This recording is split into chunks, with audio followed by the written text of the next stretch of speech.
या देवी सर्वभूतेषु मा शैलपुत्रीरूपेण संस्थिता। नमस्तस्यै नमस्तस्यै नमस्तस्यै नमो नमः। जय माँ दुर्गा। आसन्तु शुणिबा दुर्गा महापुराण। श्री दुर्गांकर प्रार्थना। आयु देहि जशो देहि भाग्यं भवन्तु देहि मे।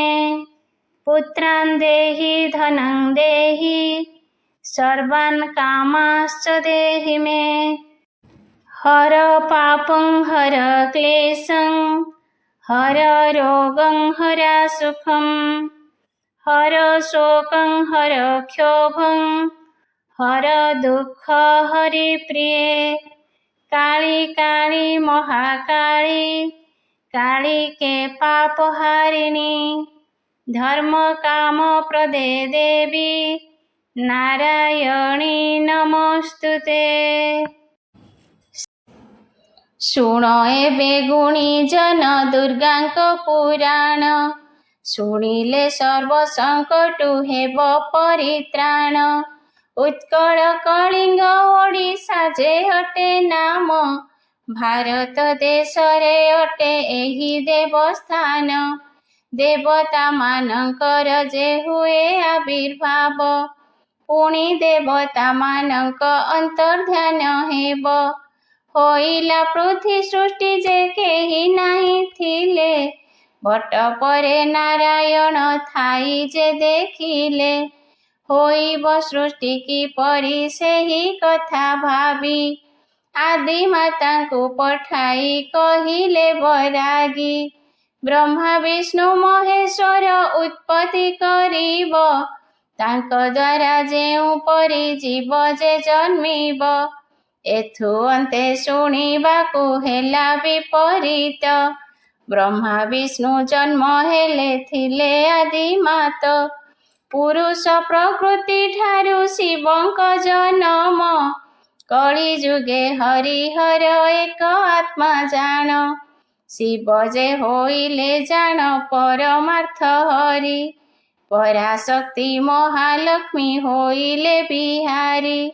सदाशिव महारुद्र प्रमाण रे थिले पत्नी देवी गौरी को जे सृष्टि से करिले। अष्टदिग को रक्षा से करिबार पाई पठाइले से मानकु महाशक्ति देई। नीलाद्रीनाथ पुरुष जगन्नाथ जान तांक रक्षणार्थे तत्पर से जैसे पूर्ण। सेही देवी काली चंडी मान्यता को पाई पुरुषोत्तम क्षेत्र अष्टदिगे थाई। देवी दुर्गा विमलार नाम को बहिले विमला भैरवी भावे परिचित हेले। जगन्नाथ भैरव जे भैरवी विमला महाकाल महाकाली परिचय हेला। जगन्नाथंक पार्श्वरे जेउ बलदेव आसन रे बसिछंती समन्वित शिव। विश्व सृजन निमन्ते होइण मौन परचिते प्राप्त हेले हरिहराय नमः। विमला जे चतुर्भुजा बसिन अछंती दक्षिण भुजरे तांक जपामाला अछि। बाम भुजरे जे पाश दक्षे तत्व मुद्रा बामरे कलश पुणी दिशंती से शोभा। से विमला महाकाली देवी दुर्गा जान महासरस्वती लक्ष्मी तिनी कला पूर्ण। सेही विमला दुर्गा जे अग्र पूजे मान्य भगवती दुर्गे भुवनेश्वरी से जे जान। सेही दुर्गा से विमला से भुवनेश्वरी तंत्रोक्त मतरे देवी पूजा हुए भारी। जगन्नाथंक प्रसाद विमले देखई एथु अन्ते अन्न महाप्रसाद जे होई। अन्य देव अन्य भोग पाइथिबा काले ବିମଳା ତୃପ୍ତ ହୁଅନ୍ତି ମହାପ୍ରସାଦରେ। 16 ପୂଜା ମାଧ୍ୟମରେ ଦେବୀଙ୍କୁ ପୂଜନ୍ତି। ଖେଚୁଡ଼ି ଏଣ୍ଡୁରି ପୁରୀ ପୂଜା ଯେ ପାଆନ୍ତି। ଏବେ ଶୁଣ ମାତା ଦୁର୍ଗା ଉତ୍କଳ ଦେଶରେ, ଦ୍ୱିତୀୟରେ ପରିଚିତ ମଙ୍ଗଳା ନାମରେ। ପୁରାଣରୁ ଜଣାଯାଏ ସେ ସ୍ୱର୍ଗ ଲୋକରୁ, ଆସିଲେ ମର୍ତ୍ତ୍ୟକୁ ମାତ ବିଷ୍ଣୁଙ୍କ ଇଚ୍ଛାରୁ। ଉତ୍କଳରେ ପ୍ରାଚୀ ନଦୀ ହୁଏ ପ୍ରବାହିତ, କାକଟପୁରରେ ଦେବୀ ହେଲେ ପରିଚିତ। ଯେବେଳେ ମହିଷାସୁର କଲା ଉତ୍ପାତ, ସେତେବେଳେ ଦେବୀ ଜାଣ ହେଲେ ଅସମର୍ଥ। ଉତ୍ପତ୍ତି ମଙ୍ଗଳା ଶକ୍ତି ସେ ଯେ ଅଛି ସ୍ଥଳରୁ, ଆବିର୍ଭୂତା ହେଲେ ଦୁର୍ଗା ଏହି କାରଣରୁ। ଜଣାଥିଲା ଯେଉଁ ନାରୀ ହେବ ରୂପବତୀ, ସେହି ନାରୀର ଯୌବନ ପଡ଼ିଲେ ତା ଦୃଷ୍ଟି। ଜାନୁ ଯୌବନ ଦର୍ଶନ ନେତ୍ରରେ ଦେଖିଲେ, ମହିଷା ମରିବ ନିଶ୍ଚେ ସେ ନାରୀ ହସ୍ତରେ।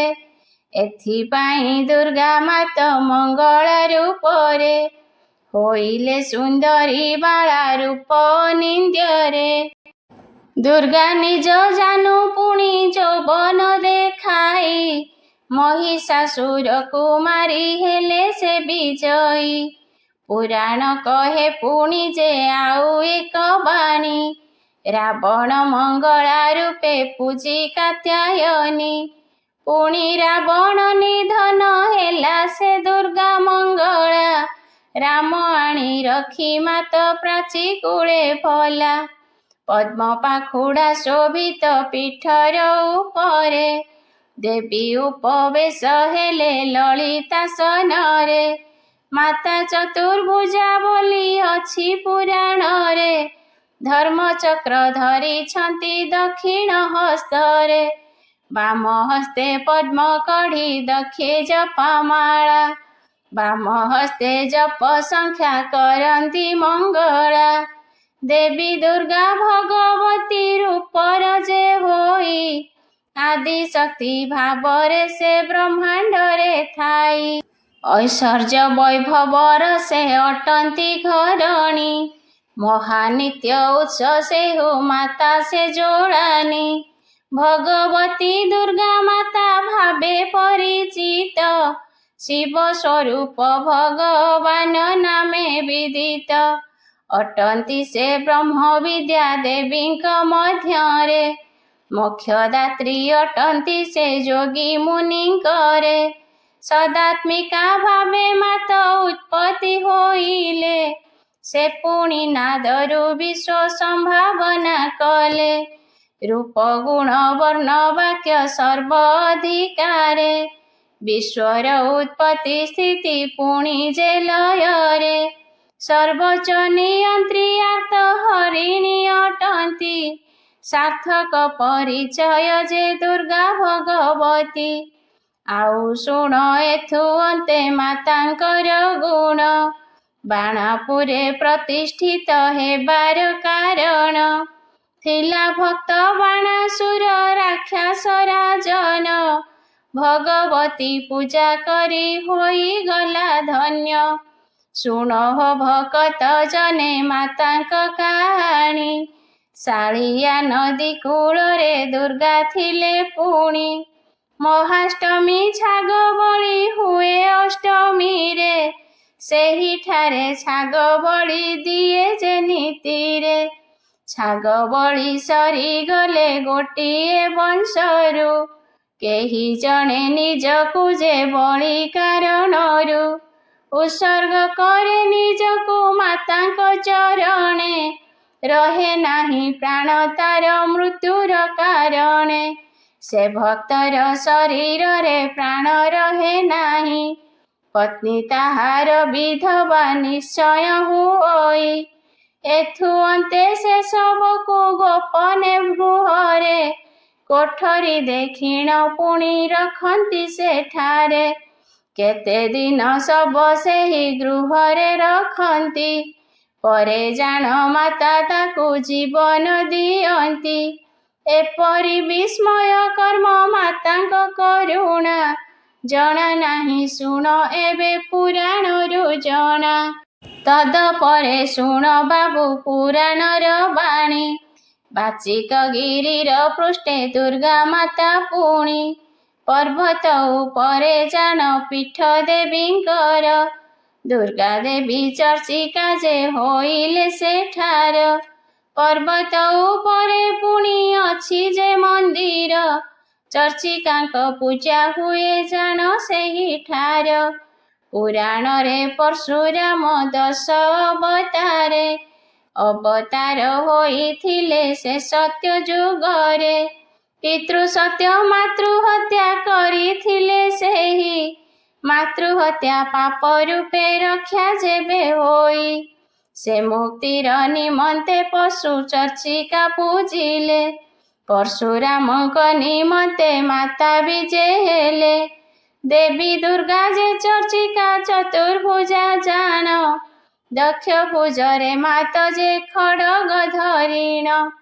ତ୍ରିଶୂଳ ସର୍ପ ବରା ଭୟ ଯେ ଅକ୍ଷମାଳା, ଖପର ସ୍ଥିତ ମୁଣ୍ଡ ଯେ ଡମ୍ବରୁ ମେଖଳା। ସେ ଦେବୀ ଉଲଗ୍ନା ମାତା ପୁଣି ଶବରୁଢ଼ା, ନର ମୁଣ୍ଡ ମାଳ ପୁଣି ବକ୍ଷ ଦେଶେ ଭରା। ଦେବୀ ଦୁର୍ଗା ସେ କାଳରେ ଚାମୁଣ୍ଡା ଅଟନ୍ତି, ରାଜଗୁରୁ ତାହାଙ୍କର ପୂଜା ଯେ କରନ୍ତି। ପାର୍ଶ୍ୱଦେବ ଦେବୀଙ୍କର 5 ମହାଦେବ, ମଙ୍ଗଳାଙ୍କ ମୂର୍ତ୍ତି ପୁଣି ସେ ସ୍ଥାନରେ ଥିବ। ତଦପରେ ପୁଣ୍ୟଜନ ମାତାଙ୍କ ବର୍ଣ୍ଣନ, କହୁଅଛି ଶୁଣ ତେବେ ହୋଇ ଏକ ଧ୍ୟାନ। ସେ ଜଗତ ସିଂହପୁର ଝଙ୍କଡ଼ ଜାଣିବ, ଉତ୍କଳର କଥା ଏହି ମନେ ରଖିଥିବ। ତା ନାମ ସାରଳା ପୀଠ ପ୍ରଖ୍ୟାତ ଯେ ଜାଣ, ପରିଚିତ ଶକ୍ତିପୀଠ ଭାବରେ ବର୍ଣ୍ଣନ। ଦୁର୍ଗା ମାତା ଜାଣ କାଳୀ ଶାବର ଦେବତୀ, ସାରଳା ନାମରେ ଏଠି ହେଲେ ପରିଚିତି। ଦୁର୍ଗା ଦେବୀ ସିଦ୍ଧ ଚଣ୍ଡୀ ନାମରେ ଯେ ଥିଲେ, ସାରଳା ଦାସ ଆଣିଣ ପ୍ରତିଷ୍ଠା କରିଲେ।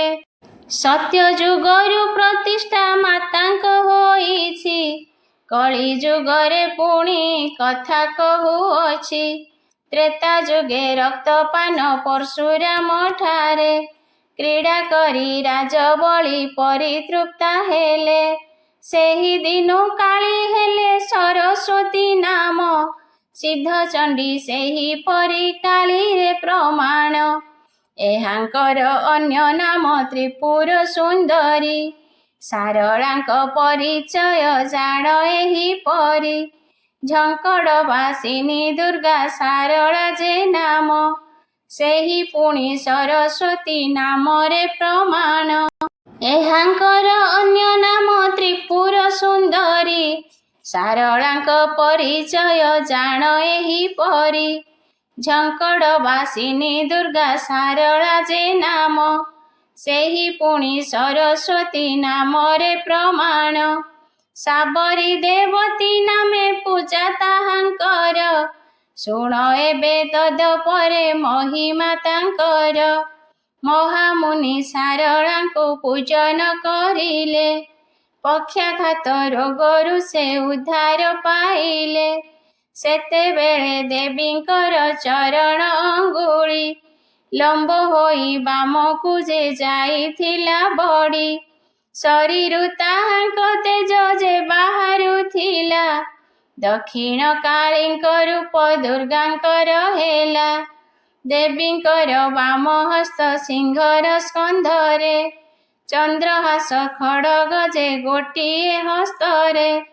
ଥିଲା ପୁଣି ଏକ ହସ୍ତେ ତାହାଙ୍କ ନୃପାଳ, ଗୋଟିଏ ହସ୍ତ ଯେ ଥିଲା ମସ୍ତକ ଉପର। ଶ୍ରୀଗୁଣ୍ଡିଚାକୁ ଯାତ୍ରା ଯେ ଜଗନ୍ନାଥ ଧାମ, ହୋଇଥାଏ ଦେବୀଙ୍କର ଏପରି ଗମନ। ସାରଳା ଦାସ ଯେ ତାଙ୍କୁ ନିଜର ନେତ୍ରରେ, ତ୍ରିପୁରା ସୁନ୍ଦରୀ ରୂପେ ମାତା ଦେଖା ଦେଲେ। ଏଥୁ ଅନ୍ତେ ଶୁଣ ସାଧୁ ଗୁଣୀଜନ ମାନେ, ପଶ୍ଚିମ ଉତ୍କଳେ ପୁଣି ମାତାଙ୍କ ବିଧାନେ। ସମଲେଶ୍ୱରୀ ସମ୍ବଲପୁରେ ବିଜେ ହୋଇ, ଦେବୀ ଦୁର୍ଗା ସେହି ରୂପ ଧ୍ୟାନେ ପୂଜା ପାଇ। ନିବିଡ଼ ଜଙ୍ଗଲ ମଧ୍ୟରେ ଦେବୀ ଦୁର୍ଗାଙ୍କର, ପୂଜା କରନ୍ତି ଆଦିମ ପୁଣି ଯେ ସବର। ସମଲାଇ ସମ୍ବଲାଇ ଦେବୀ ସେ ଜନନୀ, ଶିମୁଳି ବୃକ୍ଷ ନିକଟେ ପୂଜା ପାନ୍ତି ପୁଣି। ଲଙ୍କପତି ରାବଣ ଯେ କୈଳାସରେ ଥାଇ, ତପସ୍ୟାରେ ଶିବ ସତୀ ଦୁହିଁଙ୍କୁ ମନାଇ। ଶିବ ଭବାନୀଙ୍କୁ ସେ ଯେ ପୂଜା କରି ପ୍ରୀତ, ନିଜ ରାଜ୍ୟକୁ ସେହୁ ରକ୍ଷାର ନିମିତ୍ତ। ରାବଣର ତପସ୍ୟାରେ ମୁଗ୍ଧ ହୋଇ ଉମା, ଲଙ୍କେଶ୍ୱରୀ ରୂପରେ ଯେ ଲଙ୍କା ଗଲେ ଜିଣା। ଯେବେଳେ ସୀତାଙ୍କୁ ଯାଇ ରାବଣ ହରିଲା, ରାମ ସହ ଯୁଦ୍ଧ କରି ରାବଣ ମରିଲା। ଲଙ୍କା ଜୟ କରି ରାମ ରାଜା ବିଭୀଷଣ, କରାଇବା ପରେ ରାମ ଫେରିଲେ ଯେ ପୁଣ। ଆସିବା ସମୟରେ ରାମ ମନରେ ହକାରି, ଲଙ୍କେଶ୍ୱରୀଙ୍କୁ ଆଣିଲେ ନିଜ ସାଥୀ କରି। ଶିମୁଳି ବୃକ୍ଷର ତଳେ କୋଶଳ ଦେଶରେ, ଅଧିଷ୍ଠିତ ମାତାଙ୍କୁ ସେ ଅଧିଷ୍ଠିତ କଲେ। ଶବରମାନଙ୍କ ଦ୍ୱାରା ସେ ଦୁର୍ଗା ଜନନୀ, ଆଗେ ସେ ପାଇଲେ ପୂଜା ତାଙ୍କ ଭକ୍ତି ଘେନି। ଶୁଣିଲେ ତ ମାତୃଭକ୍ତ ରୂପ ଦୁର୍ଗାଙ୍କର, କହିଲି କେତେ ଯେ ମୁହିଁ ଗୁଣ ମାତାଙ୍କର। କେତେ ନାମ କେଉଁ ସ୍ଥାନେ ମାତା ଯେ ରହିଲେ, ଗୋଟି ଗୋଟି କରି ମୁହିଁ କହେ ଯେ ଆଗରେ। ଏଥୁ ଅନ୍ତେ ଯାଜପୁର ରାଜଧାନୀ ପୁଣ, ରାଜଧାନୀ ଆଦି ମାତ ବିରଜା ଦେବୀନ। ପୁଣ୍ୟ ବୈତରଣୀ କୂଳ ବିରଜା ମଣ୍ଡଳ, ମାତା ଦେବୀ ଦୁର୍ଗା ପୀଠ ଅଟେ ଯାଜପୁର। ଶକ୍ତିପୀଠ ସର୍ବଶ୍ରେଷ୍ଠ ଯାଜପୁର ଜାନ, ଦେବୀ ଦିଭୁଜା ଯେ ପୁଣି କହିଛି ପୁରାଣ। ବାମ ହସ୍ତେ ମହିଷାର ଚୂଳକୁ ଧରିଣ, ଦକ୍ଷ ହସ୍ତେ ବଧ କଲେ ମହିଷାକୁ ଜାଣ। ସର୍ବ ପାପ ହାରି ଦେବୀ ସେ ବିରଜା ମାତା, ତ୍ରିପୁରର ନାମ ତାଙ୍କ ଅଟେ ଦୁର୍ଗା ମାତା। ଲୁଣା ନଦୀ ଥିଲା ପୁଣି ଚିତ୍ରୋତ୍ପଳା ଠାରେ, ଝଙ୍କଡ଼ର ଉତ୍ତର ଯେ ଜାଣିବ ପାର୍ଶ୍ୱରେ। ଉତ୍ତରକୁ ଅସୁରେଶ୍ୱରର ହର ଚଣ୍ଡୀ, ଉପାସିତା ହେଉଛନ୍ତି ମାତା ଦୁର୍ଗା ଦେବୀ। ତାହାଙ୍କୁ ପୂଜିଲେ ଜାଣ ସର୍ବ ପାପ କ୍ଷୟ, ବିପ୍ର ବୈଷ୍ଣବ କହି ପାଦେ ସ୍ଥାନ ଦିଅ। ଜୟ ମା ଜଗଜ୍ଜନନୀ ସିଦ୍ଧିଦାତ୍ରୀ ନବଦୁର୍ଗାଙ୍କ ପ୍ରସଙ୍ଗ। ଶୁଣ ଏବେ ସାଧୁ ଜନେ ଅପୂର୍ବ କଥନ, ଭାରତ ଦେଶରେ ଜାଣ ଦେବୀଙ୍କ ଜନମ। ଗୋଟି ଗୋଟି କରି ପୁଣି କହୁଅଛି ଶୁଣ, ଭାରତରେ ନବଦୁର୍ଗା ହୋଇଲେ ପ୍ରମାଣ। ବନ୍ଦେ ବାଞ୍ଛିତ ଲାଭାଏ, ଚନ୍ଦ୍ରାର୍ଦ୍ଧ କୃତ ଶେଖରାମ୍, ବୃଷରୂଢ଼ାಂ ଶୂଳଧରାମ୍, ଶ୍ରେଳପୁତ୍ରୀಂ ଯଶସ୍ୱିନୀମ୍। ସୃଷ୍ଟିର ସେ ଆଦ୍ୟ ଶକ୍ତି, ମାତା ଦୁର୍ଗା ଜାଣ, ଶୈଳପୁତ୍ରୀ ବୋଲିଣ ସେ ପ୍ରଥମରେ ନାମ। ସାଧୁ ଜନେ ପର୍ବତକୁ ଶୈଳ କହନ୍ତି, ତେଣୁ ହିମାଳୟ ନାମ ଶୈଳ ହୋଇଛି। ହିମାଳୟ ଅଧିପତି ସେ ପର୍ବତରାଜ, କନ୍ୟା ରୂପେ ମାତା ଦୁର୍ଗା ତାହାଙ୍କ କନ୍ୟାଜ। ସେଥିପାଇଁ ଶୈଳପୁତ୍ରୀ ନାମ ତାଙ୍କ ଦେଲେ କନ୍ୟା ରୂପେ ହିମାଳୟ ତାଙ୍କୁ ପାଇଥିଲେ। ଦୁର୍ଗା ପୁଣି ନବ ରୂପେ ସୃଷ୍ଟିକୁ ଆସିଲେ। ଋଷିମାନେ ନବ ଦୁର୍ଗା ନାମରେ କହିଲେ। ମାତା ଯେ ଅଟନ୍ତି ପୁଣି ବୃଷଭ ବାହିନୀ। ଦକ୍ଷିଣ ହସ୍ତରେ ସେହୁ ତ୍ରିଶୂଳ ଧାରିଣୀ। ବାମ ହସ୍ତରେ ତାହାଙ୍କ ପଦ୍ମ ଶୋଭା ପାଇ। ଜଗତକୁ ଆସିଲେ ସେ ମାତା ଦୁର୍ଗା ମାଇ। ପ୍ରଜାପତି ଦକ୍ଷଙ୍କ ପୂର୍ବ ଜନମରେ ରହିଥିଲେ ଦୁର୍ଗା ମାତା କନ୍ୟା ସ୍ୱରୂପରେ। ଶୁଣ ଏବେ ସାଧୁଜନ ସେ କନ୍ୟାର ନାମ, ସତୀ ବୋଲି ନାମ ଦେଲେ ସେ ଦକ୍ଷ ରାଜନ। ବିଧିର ବିଧାନ ହେତୁ ସେ ଦକ୍ଷ ରାଜନ ଭଗବାନ ଶଙ୍କରଙ୍କୁ କଲେ କନ୍ୟା ଦାନ। ପୃଥିପତି ଦକ୍ଷ ରାଜ ସେ କାଳରେ ଥିଲେ, ପୃଥିର ମଙ୍ଗଳ ଲାଗି ଯଜ୍ଞ ଆୟୋଜିଲେ। ସର୍ବଦେବ ଗଣେ ସେହୁ ନିମନ୍ତ୍ରଣ କଲେ, ନିଜେ ନିଜ ଯଜ୍ଞ ଭାଗ ନେବାକୁ କହିଲେ। ନିଜ ଜାମାତା ଶିବଙ୍କୁ ନିମନ୍ତ୍ରଣ ନାହିଁ, ଶଙ୍କର ରହିଲେ ସତୀ ହିମାଳୟ ଠାଇଁ। କନ୍ୟା ପରା ପିତା ଗୃହେ ବହୁ ଥାଏ ଲୋଭ, ଶୁଣିବାରୁ ପିତାଙ୍କର କରୁଥିବା ଯଜ୍ଞ। ପୃଥ୍ୱୀ ସାରାର ସମସ୍ତେ ସେ ଯଜ୍ଞେ ଆସିବେ, ଏତେ ବଡ଼ ଯଜ୍ଞର ଯେ ଶୋଭାକୁ ଦେଖିବେ।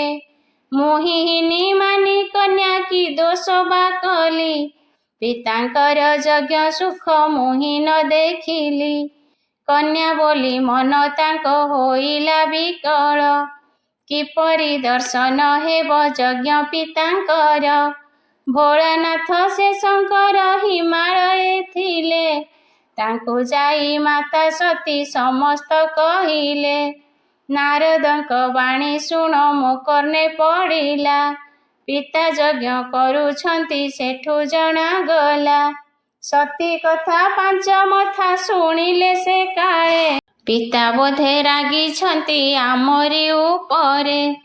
କାର୍ଯ୍ୟଗ୍ରାହୀ ପିତା ସେହି ବଡ଼ ଯଜ୍ଞ କଲେ, ପୃଥ୍ୱୀ ସାରା ନିମନ୍ତ୍ରିଲେ ଛାଡ଼ିଲେ ଆମ୍ଭରେ। ପିତା ସେ ତ ଆମ୍ଭେ ପୁତ କନ୍ୟା ଯେ ତାଙ୍କର, ଦୋଷ ଥିଲେ ଧରିବା କି ଦୋଷକୁ ତାଙ୍କର। ଏତେ କହି ପୁଣି ଶିବ କହନ୍ତି ସତୀଙ୍କୁ, ବ୍ରହ୍ମା ବିଷ୍ଣୁ ମହେଶ୍ୱର ଜଣା ପୃଥିବୀକୁ। ତିନି ପୁର ସ୍ରଷ୍ଟା ପାଳ ସଂହାରୀ ଆମକୁ, କିଏ ବା ଭୁଲିବ ସତୀ ଭାବିଲ ମନକୁ। କୌଣସି କାରଣ ଯୋଗୁ ପିତା କି ରାଗିଲେ, ଆମ୍ଭ ଛାଡ଼ି ସର୍ବଦିଗେ ନିମନ୍ତ୍ରଣ କଲେ। ସେ ଯଜ୍ଞକୁ ସର୍ବଦେବ ଆସିବାର ପାଇଁ, ଯଜ୍ଞ ଭାଗ ନେବେ ପରା ସର୍ବଦେବ ଯାଇ। ହେଲେ ଅଜ୍ଞ ଦକ୍ଷ ରାଜ ଆମକୁ ଭୁଲିଲା, ମୂର୍ଖପଣେ ହୁଏ ତ ହେ ଦକ୍ଷ ରାଗିଥିଲା। ନ ଆସିଲେ ମାତ୍ରକ ସମ୍ବାଦ, ପଠାଇଥିଲେ ସତୀ ଗୋ ପାଇଥାନ୍ତା ଶିବ। ଜାମାତା ଯେ ଅସଂଖ୍ୟତା ଜାଣିଥିଲି ମୁହିଁ, ଶିବ ବିନା କାହାର ତ ନାମ ଜଣା ନାହିଁ। ତିନି ପୁରେ ଏହି ଶିବ ପୂଜାର ଦେବତା, ଦକ୍ଷ ଭୁଲି ଗଲା ପୁଣି ମୋହର ବାରତା। ତେଣୁ ହେ ପ୍ରିୟା ମୋହର ରାଗ କର ନାହିଁ, ମନ ମଧ୍ୟେ ଦୁଃଖ ହେଲେ ଦେହ କ୍ଷୀଣ ହୋଇ। ନିମନ୍ତ୍ରଣ ଡକାହକା ନାହିଁ ଯଦି ଆମ୍ଭ, ଉଚିତ ହେବ ନାହିଁ ତ ପିତୃଗୃହେ ଯିବ। ସ୍ୱାମୀଙ୍କର ଉପଦେଶେ ମନ ବୁଝେ ନାହିଁ, ପିତାଙ୍କର ଯଜ୍ଞ ଲାଗି ମନ ହେଲା ବାଇ। ସମସ୍ତ ଭଗିନୀ ମାନେ ଆଜ ଏକ ହେବେ, ଅନେକ ଦିନର ଦେଖା ସେମାନେ ମଜିବେ। ନିଜେ ନିଜର ସ୍ୱାମୀଙ୍କ କଥା ମାନ କହି ହସା ହସି ମଧ୍ୟେ ଦିନ ଦେବେ ସେ ବିତାଇ। ମୁହିଁ ହତ ଭାଗୀ ଝିଅ ନାହିଁ ଗଲେ ଜାଣ, ଭଗିନୀ ମାନେ ତ ନିଶ୍ଚୟ କରି ଅନ୍ୱେଷଣ। କେହି ତ ଜାଣିବେ ନାହିଁ ମୋତେ ଡକା ନାହିଁ, ମୋ ଯିବାକୁ ସଭିଙ୍କର ନେତ୍ର ଥିବ ଚାହିଁ। ମୋ ଯିବା ବିଳମ୍ବ ହେଲା ମାତା ଭାବୁଥିବେ, କେତେ କଥା କହି ପୁଣି ବାହୁନି କାନ୍ଦିବେ। ଆସିଥିବେ ମହାଲକ୍ଷ୍ମୀ ସେ ବ୍ରହ୍ମା ଗାୟତ୍ରୀ, ଆସିଥିବେ ଇନ୍ଦ୍ରାଣୀ ଯେ ତାଙ୍କ ସ୍ୱାମୀ ଧରି। ନିଜ ନିଜ ଅଳଙ୍କାରେ ଶୋଭାବତୀ ହୋଇ, ଗର୍ବ ଅହଙ୍କାର ତାଙ୍କ ସେ ଦେଖାଇ ହୋଇ। ଖୋଜୁଥିବେ କାହିଁ ଶିବା କାହାନ୍ତି ଶଙ୍କର, ନ ଦେଖିଲେ ପଚାରିବେ ପିତାଙ୍କୁ ମୋହର। କେଉଁ କାରଣୁ ମୋ ପିତା ନ ଖୋଜିଲେ ମୋତେ, ଏହି କଥା ଶୁଣିବେ ତ ପୃଥ୍ୱୀ ସାରା ଲୋକେ। ସେଥିଲାଗି ଛଟପଟ ହୋଇଲା ଯେ ମନ, ଯିବେ ବୋଲି ପିତା ଗୃହେ ହୋଇଲେ ଉଚ୍ଛନ୍ନ। କହିଲେ ଶିବଙ୍କୁ ଯାଇ କୋମଳ କଥାରେ, ତୁମ୍ଭେ ସିନା ଜ୍ୱାଇଁ ତାଙ୍କ ଝିଅ ତ ତାଙ୍କରେ। ନିଜ ସୁତା ଯିବ ପିତା ଗୃହକୁ ଯେ ଜାଣ, ଏଥିପାଇଁ କିମ୍ପା ଦେବେ ପିତା ନିମନ୍ତ୍ରଣ। ଏତେ ବଡ଼ ଯଜ୍ଞ ପୁଣି ମୋ ପିତା କରନ୍ତି, ଆମନ୍ତ୍ରିତ ବ୍ୟକ୍ତି ଯଦି ଭୁଲି ଯାଇଥାନ୍ତି। ସେଥିପାଇଁ ଅଳି ମୁହିଁ କରୁଛି ଗୋସାଇଁ, ପିତାପୁରେ ଯିବାକୁ ମୁଁ ଅନୁମତି ଦେଇ। ହୋଇଲା ଆକୁଳ ମନ ଜାଣି ସତୀଙ୍କର, ଶିବ କହିଲେ ଗୋପ୍ରିୟା ଯାଅ ପିତା ଘର। ଅତି ବେଳ ରହିବନି ଫେରି ଯେ ଆସିବ, ପିତା ଯଜ୍ଞ ଦେଖା ହେଲା ବ୍ୟଭାର ଛାଡ଼ିବ। ପତିଙ୍କର ଅନୁମତି ପାଇଲେ ଯେ ସତୀ, ବିଳମ୍ବ କରିଲେ ନାହିଁ ଚଳିଲେ ଝଟତି। ଆନନ୍ଦରେ ତାଙ୍କ ବକ୍ଷ ଯାଉଥିଲା ଫୁଲି, ଦେଖିବେ ଦେଖିବେ ବୋଲି ଯଜ୍ଞମାନ ବୁଲି।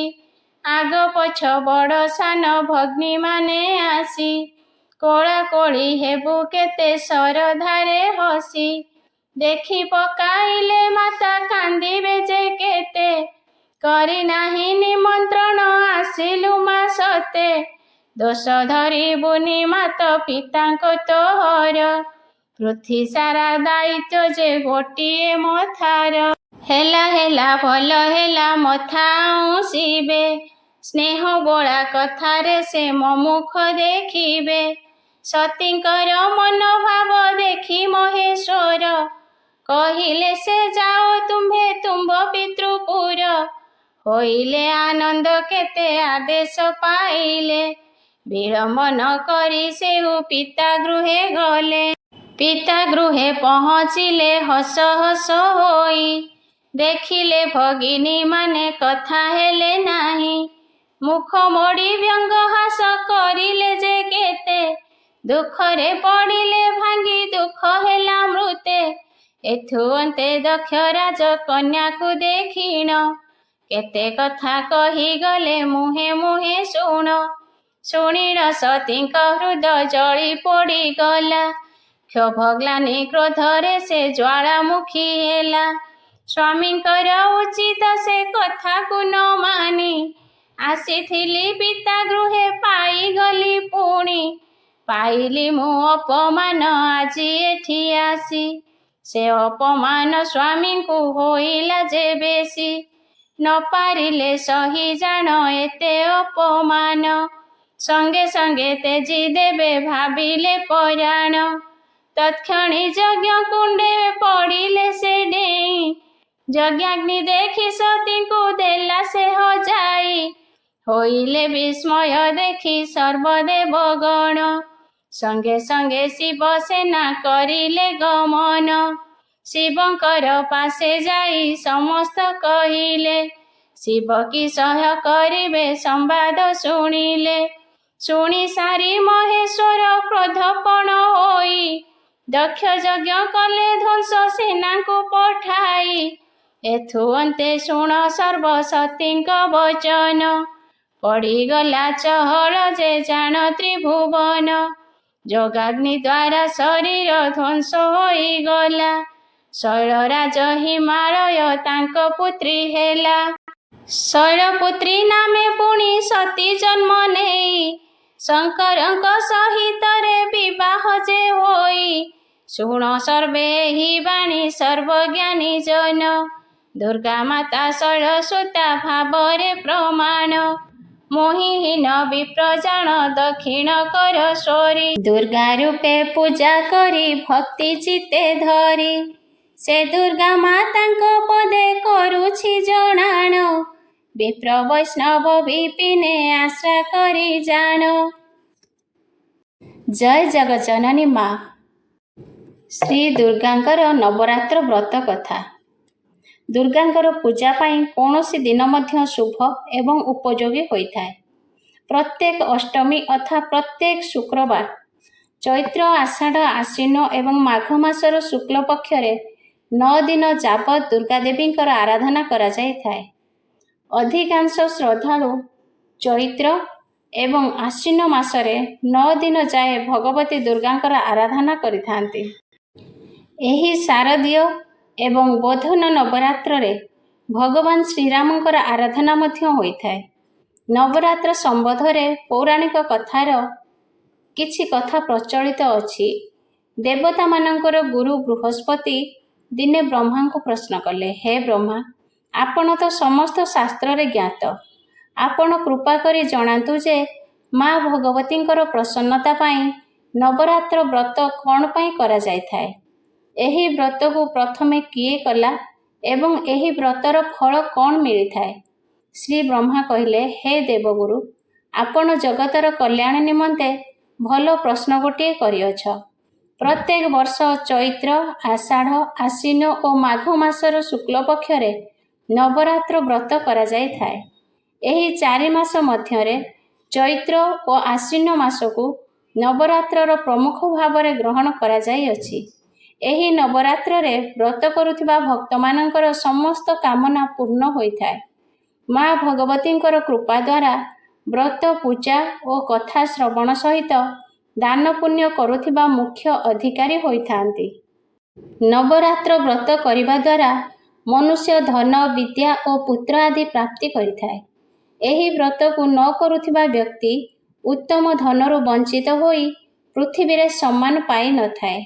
ଯଦି ଏହି ବ୍ରତ କରୁଥିବା ମନୁଷ୍ୟ ପୁରା ଦିନ ଉପବାସ ନ କରିପାରେ, ତେବେ ଗୋଟିଏ ବେଳା ଭୋଜନ କରି ସେହି ଦିନ ବନ୍ଧୁ ସହିତ ନବରାତ୍ର ବ୍ରତ କଥା ଶ୍ରବଣ କରିବାର ବିଧାନ ଗ୍ରହଣ କରାଯାଇଛି। ହେ ବୃହସ୍ପତି, ପ୍ରଥମେ ଏହି ମହାବ୍ରତକୁ ପାଳନ କରିଥିବା ମନୁଷ୍ୟ ପବିତ୍ର ଇତିହାସ ମୁଁ ଶୁଣାଉଅଛି।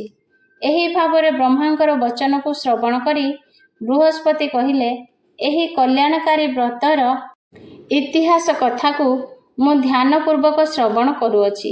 କୃପା କରି ଆପଣ କୁହନ୍ତୁ। ବ୍ରହ୍ମା କହିଲେ, ପୀଠତ ନାମକ ମନୋହର ନଗରରେ ସୁନାଥ ନାମରେ ଜଣେ ବ୍ରାହ୍ମଣଙ୍କର ବାସ ଥିଲା।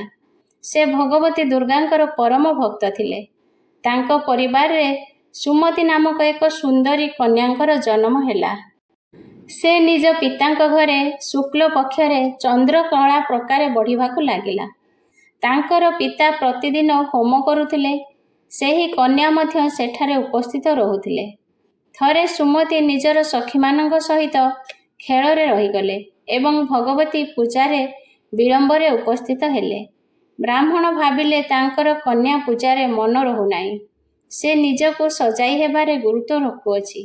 ସେ କ୍ରୋଧରେ ଆସି ଭାବିଲେ ଯେ ମୁଁ ଏବେ ତାକୁ ଏମିତି ଜାଗାରେ ନେଇ ବିବାହ କରାଇଦେବି ଯେ ଯାହା ତାର ରୂପରଙ୍ଗର ମୂଲ୍ୟ ବ୍ୟର୍ଥ ହୋଇଯିବ। ଏହା ଭାବି ବ୍ରାହ୍ମଣ କହିଲା, କନ୍ୟା, ତୁମେ ମୋର କଥାକୁ ଗ୍ରହଣ କରୁନାହ। ଏହାଦ୍ୱାରା ନିଜର କ୍ଷତିକୁ ଓ ଅମଙ୍ଗଳକୁ ଡାକି ଆଣୁଅଛ। କନ୍ୟା ବିନମ୍ର ଭାବରେ କହିଲେ, ହେ ପିତା, ମା ମୋର ରକ୍ଷକ ଅଟନ୍ତି। ହେ ପିତା, ମା ମୋର ରକ୍ଷକ ଅଟନ୍ତି। ଭାଗ୍ୟରେ ଯାହା ଲେଖା ଥାଏ ତାହା କେବେ ଲିଭିଯାଇ ନଥାଏ।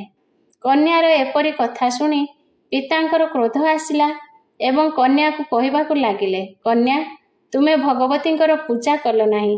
ଏବେ ମୁଁ କୁଷ୍ଠ ଏବଂ ଦରିଦ୍ର ବ୍ୟକ୍ତିଙ୍କ ସାଥିରେ ତୋର ବିବାହ କରାଇଦେବି। ପିତାଙ୍କର ଏପରି କଥା ଶୁଣି ସୁମତିଙ୍କ ମନରେ ବହୁତ କଷ୍ଟ ହେଲା। ସେ କହିଲା, ହେ ପିତା, ମୁଁ ତୁମର କନ୍ୟା ଅଟେ। ସମସ୍ତ ପ୍ରକାରର ମୁଁ ତୁମରି ଅଧୀନସ୍ଥ ହୋଇ ରହିଅଛି। ଯେଉଁଠାରେ ଆପଣଙ୍କର ଇଚ୍ଛା ହେବ ସେହିଠାରେ ଆପଣ ମୋର ବିବାହ କରାଇ ଦିଅନ୍ତୁ। ଯାହା ମୋର ଭାଗ୍ୟରେ ଲେଖା ଅଛି ତାହା ହିଁ ତ ମୋତେ ଭୋଗିବାକୁ ହେବ, ଆଉ ତାହା ହିଁ ଘଟିବ, ଏଥିରେ ସମ୍ପୂର୍ଣ୍ଣ ବିଶ୍ୱାସ ଅଛି। ମନୁଷ୍ୟର ଅନେକ ମନସ୍କାମନାର ଚିନ୍ତା ଥାଏ, କିନ୍ତୁ ଯାହା ହେବା କଥା ଭାଗ୍ୟରେ ଲେଖାଯାଇଅଛି ତାହା ହିଁ ହୁଏ। ନିଜ କନ୍ୟାର ଏଭଳି ନିର୍ଭୀକ କଥା ଶୁଣି ବ୍ରାହ୍ମଣକୁ ଅଧିକ କ୍ରୋଧ ଲାଗିଲା। ଆଉ କହିଲେ, ଦେଖୁଛି ଭାଗ୍ୟର ଭରସାରେ ରହି ରହି ଏବେ ତୁ କ'ଣ କରିବୁ? ଏପରି ଭାବରେ ପିତାଙ୍କର କଠୋର ବ୍ୟବହାରକୁ ଦେଖି ସୁମତି ନିଜର ପତିଙ୍କ ସହିତ ଅରଣ୍ୟକୁ ଚାଲିଗଲେ। ଏପରି ଭୟାବହ ଅରଣ୍ୟରେ ସୁମତି ଓ ତାଙ୍କ ସ୍ୱାମୀ ଦୁହେଁ ରାତ୍ରିଟି କଷ୍ଟରେ ବିତାଇଲେ। ସାରା ରାତି ସ୍ୱାମୀ ସ୍ତ୍ରୀ ଦୁହେଁ ଭଗବତୀଙ୍କର ଧ୍ୟାନ କରିବାକୁ ଲାଗିଲେ। ମା ଭଗବତୀ ଖୁବ୍ ଦୟାଳୁ ଅଟନ୍ତି। ସୁମତିଙ୍କର ଦୁଃଖ ଦେଖି ଭଗବତୀ ତାଙ୍କ ନିକଟରେ ପ୍ରକଟ ହେଲେ। ଆଉ ମଧ୍ୟ ସୁମତିଙ୍କୁ କହିଲେ, ହେ ମୋର କନ୍ୟା, ମୁଁ ତୁମ ଉପରେ ପ୍ରସନ୍ନ ହେଲି। ତୁମେ ଯାହା ଚାହିଁବ ତାହା ମାଗିପାର। ମୁଁ ପ୍ରସନ୍ନ ହୋଇଥିବାରୁ ତୁମକୁ ତୁମର ମନବାଞ୍ଛିତ ଫଳ ଦେବା ନିମନ୍ତେ ରହିଅଛି। ଭଗବତୀଙ୍କର ଏପରି କଥା ଶୁଣି ସୁମତି ପଚାରିଲେ, ଆପଣ କିଏ, ଯିଏ ମୋ ଉପରେ ପ୍ରସନ୍ନ ହୋଇଛନ୍ତି? ଏହି ପ୍ରଶ୍ନର ଉତ୍ତର ଦିଅ ଏବଂ ନିଜର କୃପା ଦୃଷ୍ଟିରୁ ମୋ ପରି ଦୀନ ଦାସୀକୁ କୃତାର୍ଥ କରିଦିଅ। ସୁମତିର ବଚନ ଶୁଣି ଦେବୀ କହିଲେ, ମୁଁ ଆଦ୍ୟାଶକ୍ତି ଅଟେ। ମୁଁ ହେଉଛି ବ୍ରହ୍ମବିଦ୍ୟା ଏବଂ ସରସ୍ୱତୀ ଅଟେ। ମୁଁ ପ୍ରସନ୍ନ ହେଲେ ପ୍ରାଣୀମାନଙ୍କର ଦୁଃଖ ଦୂର କରି ସେମାନଙ୍କୁ ସୁଖ ପ୍ରଦାନ କରିଥାଏ। ସୁମତି ମାଙ୍କ ଚରଣରେ ପଡ଼ିଗଲେ। ସୁମତି ହସ୍ତଯୋଡ଼ ପୂର୍ବକ ପଚାରିଲା, ହେ ମା, କେଉଁ କାରଣରୁ ମୋର ଏହି ଦୁର୍ଦ୍ଦଶା ହୋଇଛି? ଏହି ଜନ୍ମରେ ମୁଁ କୌଣସି ପାପ କରିନାହିଁ। ଆପଣ କୃପା କରି ମୋର ପୂର୍ବଜନ୍ମ କଥା ବତାନ୍ତୁ। ଭଗବତୀ କହିଲେ, ମୁଁ ତୁମର ପୂର୍ବଜନ୍ମ କଥା ଶୁଣାଉଅଛି। ତୁମେ ପୂର୍ବଜନ୍ମରେ ନିଷାଦର ପତିବ୍ରତା ସ୍ତ୍ରୀ ଥିଲ। ଥରେ ତୋର ନିଷାଦ ପତି ଚୋରି କଲା। ଚୋରି କାରଣରୁ ତୁମ 2 ଜଣଙ୍କୁ ସିପାହୀ ଧରି ନେଇ କାରାଗାରରେ ପକାଇଦେଲେ। ସେମାନେ ତୋତେ ଓ ତୋର ପତିଙ୍କୁ ଖାଇବାକୁ ଦେଲେ ନାହିଁ। ଭାଗ୍ୟ ଯୋଗକୁ ସେଦିନ ନବରାତ୍ର ଥିଲା। ନବରାତ୍ରରେ ଖାଇବାକୁ ଅନ୍ନ ମିଳିଲା ନାହିଁ କି ଜଳ ମିଳିଲା ନାହିଁ। ଏହି ପ୍ରକାର 9 ଦିନ ଯାଏ ନବରାତ୍ରର ବ୍ରତ ହୋଇଗଲା। ହେଲେ ସୁମତି ସେହି ଦିନରେ ଯେଉଁ ବ୍ରତ ହେଲା, ସେ ବ୍ରତ ପ୍ରଭାବରୁ ପ୍ରସନ୍ନ ହୋଇ ତୁମକୁ ଉତ୍ତମ ପରିବାର ପ୍ରାପ୍ତ ହେଲା। ସେହି ଜନ୍ମର ବ୍ରତର ପ୍ରଭାବରୁ ମୁଁ ପ୍ରସନ୍ନ ହୋଇ ତୁମକୁ ଦର୍ଶନ ଦେଲି। ଏବେ ତୁମକୁ ତୁମର ମନବାଞ୍ଛିତ ବସ୍ତୁ ମିଳୁଛି। ତୁମର ଯାହା ଇଚ୍ଛା ତାହା ହିଁ ମାଗିନିଅ। ମା ଦୁର୍ଗାଙ୍କର ଏପରି ବଚନ ଶୁଣି ସୁମତି କହିଲା, ଯଦି ଆପଣ ମୋ ଉପରେ ପ୍ରସନ୍ନ ଅଛନ୍ତି ତାହେଲେ ହେ ମା, କୃପା କରି ମୋ ପତିଙ୍କୁ କୁଷ୍ଠ ରୋଗରୁ ମୁକ୍ତି କରିଦିଅନ୍ତୁ। ଦେବୀ କହିଲେ, ସେହିଦିନ ଯେଉଁ ବ୍ରତ କରି ସେହି ବ୍ରତର ମାତ୍ର ଗୋଟିଏ ଦିନର ପୁଣ୍ୟ ନିଜ ପତିର କୁଷ୍ଠ ଆରୋଗ୍ୟ କରିବା ଲାଗି ସମର୍ପଣ କର। ମୋର ପ୍ରଭାବରେ ତୁମର ପତି କୁଷ୍ଠ ରୋଗରୁ ଯଥାଶୀଘ୍ର ମୁକ୍ତି ପାଇଯିବେ। ମା ଦୁର୍ଗାଙ୍କର ମହିମା ଅପରମ୍ପରା ରହିଛି। କୌଣସି ଜନ୍ମରେ କରିଥିବା ପୁଣ୍ୟ, ତାହାଙ୍କର ନାମ ସୁମରଣ, ବ୍ରତ ଆଦି ଭକ୍ତକୁ ମନର ଇଚ୍ଛା ମୁତାବକ ବରଦାନ ମିଳିଥାଏ। ବ୍ରହ୍ମା କହିଲେ, ଦେବୀଙ୍କର ବଚନ ଶୁଣି ସୁମତି ବହୁତ ପ୍ରସନ୍ନ ହେଲେ। ନିଜ ପତିଙ୍କର ନିରୋଗୀ କରିବାର ଇଚ୍ଛାରେ ମା ଦୁର୍ଗାଙ୍କୁ ପ୍ରଣାମ କରି କହିଲା, ମା, ତୁମେ ମୋ ଉପରେ କୃପା କର। ଆପଣଙ୍କର ପୂଜାର ପାଳନ ଦ୍ୱାରା ମୋର ପତିଙ୍କୁ ନିରୋଗ କରନ୍ତୁ। ତତ୍କ୍ଷଣାତ୍ ସୁମତିର ପତିଙ୍କର ଶରୀର ଭଗବତୀ ଦୁର୍ଗାଙ୍କ କୃପାରୁ ରୋଗମୁକ୍ତ ହୋଇଗଲା। ପତିଙ୍କର ମନୋହର ଶରୀର ଦେଖି ସୁମତି ମାଙ୍କର ବନ୍ଦନା କରିବାକୁ ଲାଗିଲେ। ସୁମତି କହିଲା, ହେ ଦୁର୍ଗା, ତୁମେ ଦୁର୍ଗତିକୁ ଦୂର କରିବା ବାଲା, 3 ଲୋକର ଦୁଃଖ ହରଣ କରିବା ବାଲା, ସାରା ଜଗତର ତୁମେ ମାତା ଓ ପିତା ଅଟ। ହେ ଅମ୍ବେ, ମୋର ଛୋଟ ଅପରାଧରୁ ମୋର ପିତା ଗୋଟିଏ କୁଷ୍ଠରୋଗୀ ବ୍ୟକ୍ତି ସହିତ ମୋର ବିବାହ କରିଥିଲେ। ଆପଣ ମୋତେ ଉଦ୍ଧାର କରିଦେଲେ। ହେ ଦେବୀ, ମୁଁ ତୁମକୁ ପ୍ରଣାମ କରୁଅଛି। ତୁମେ ଏହି ଦରିଦ୍ରକୁ ରକ୍ଷା କଲ। ଏହି ପ୍ରକାର ବର୍ଣ୍ଣନା କରି ସୁମତି ମାଙ୍କର ଚରଣରେ ପଡ଼ିଗଲେ। ବ୍ରହ୍ମା କହିଲେ, ବୃହସ୍ପତି, ସୁମତି ନିଜ ମନରୁ ଦେବୀଙ୍କର ବନ୍ଦନା କରିଥିଲା।